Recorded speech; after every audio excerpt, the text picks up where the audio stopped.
Assalamualaikum warahmatullahi wabarakatuh.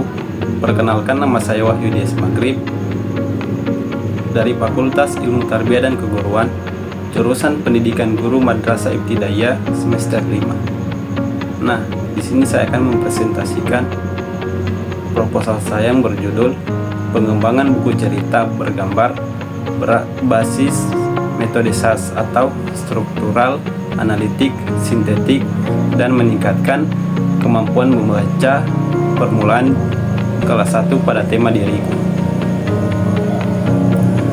Nah, selanjutnya ada latar belakang.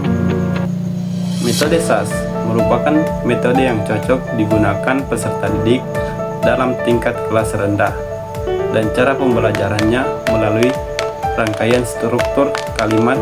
Bahkan sebelumnya peserta didik dapat mengulangi cara pengulangan kebahasaan terhadap diri sendiri sebelum menghadap ke pendidikannya. Nah, kemudian ada rumusan masalah.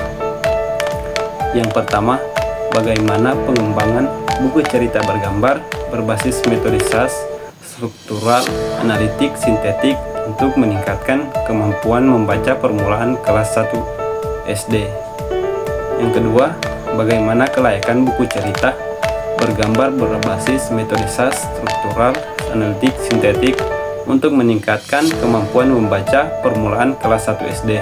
Yang ketiga, bagaimana respon peserta didik buku cerita bergambar berbasis metode SAS untuk meningkatkan kemampuan membaca permulaan kelas 1 SD. Nah, tujuan penelitian.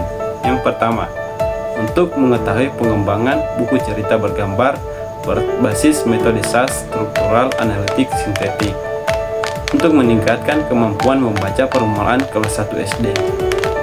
Yang kedua, untuk mengetahui kelayakan buku cerita bergambar berbasis metode SAS, struktural, analitik, sintetik untuk meningkatkan kemampuan membaca permulaan kelas 1 SD. Yang ketiga, untuk mengetahui respon peserta didik buku cerita bergambar berbasis metode SAS, struktural, analitik, sintetis untuk meningkatkan kemampuan membaca permulaan kelas 1 SD. Nah, selanjutnya ada manfaat penelitian. Yang pertama, manfaat teoritis. Menambah wawasan ilmu dan pengetahuan bagi pembaca, khususnya yang berkaitan dengan penelitian ini. Kedua, manfaat praktis. Yang pertama, bagi peserta didik, yang kedua bagi guru, yang ketiga bagi sekolah, dan keempat bagi peneliti lainnya. Nah, selanjutnya ada kajian pustaka.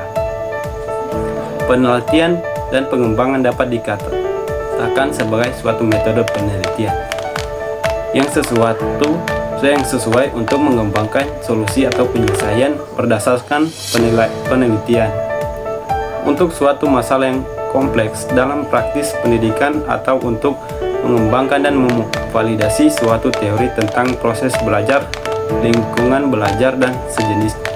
Jadi, metode penelitian dan pengembangan merupakan suatu metode yang digunakan untuk mengembangkan suatu produk baru agar lebih sempurna. Nah, selanjutnya ada metode penelitian. Jenis penelitian yang digunakan adalah penelitian pengembangan. Penelitian dan pengembangan atau Research and Development atau R&D adalah metode penelitian yang dapat digunakan untuk menghasilkan produk tertentu dan menguji kreativitas produk tersebut. Pengembangan media pembelajaran dalam penelitian ini menggunakan model EDI.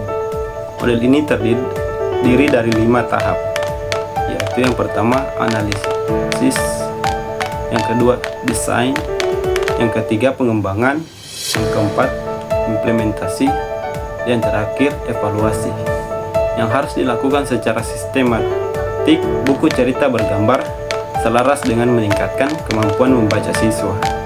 Disadari bahwa membaca sangatlah penting, tetapi yang lebih penting ialah bagaimana mereka mampu memilih buku bacaan yang tepat bagi siswa sesuai dengan masa perkembangannya. Buku cerita yang diarahkan pada peserta didik menempatkan sudut pandang siswa di dalamnya sebagai pusat, sehingga ketika memiliki Buku pada peserta didik sebaiknya sebuah cerita berdasarkan kacamata siswa. Baik, sekian presentasi proposal dari saya. Lebih dan kurangnya saya mohon maaf. Billahi taufiq wal hidayah.